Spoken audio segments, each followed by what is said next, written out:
So we've arrived at Pentecost, which is the culmination of the ministry of Jesus, and he has been raised to the right hand of the Father and pours out the Holy Spirit, and that journey means that we really need Pentecost. We need Pentecost because of Christmas, God with us, God in us. We need Pentecost because of the life of Jesus and the kingdom ministry that He extended, that is extended through us as we live in the fullness of the Holy Spirit. We need Pentecost because of the cross and the message of the cross that's foolishness to so many people, but for us to believe it's the power of salvation and the truth of our sins being dealt with, of the evil one being defeated, of God's love being shown at the cross. Those things are key for us to be sharing and talking about, and you will be my witnesses when the Spirit comes on you. And we need the Holy Spirit because of the resurrection and the way that Jesus has freed us from the power of death and therefore fear, and that boldness that the apostles had as they were filled with the Holy Spirit and able to speak about Jesus despite the fact they would later become martyrs for the faith. That boldness and courage that they had to live for Christ.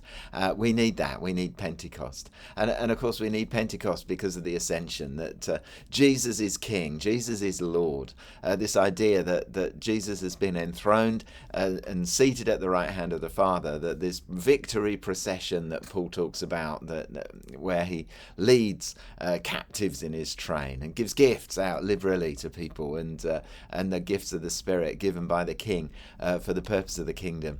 And we'll talk about that probably in a few weeks' time if I do what I think I'm going to do. And then this idea that to worship Jesus as King, we need the Holy Spirit. I wanted to talk about that a bit more and didn't get a chance, but I think there's a certain freedom in worship that comes when we're full of the Spirit, and I think that's something really worth exploring.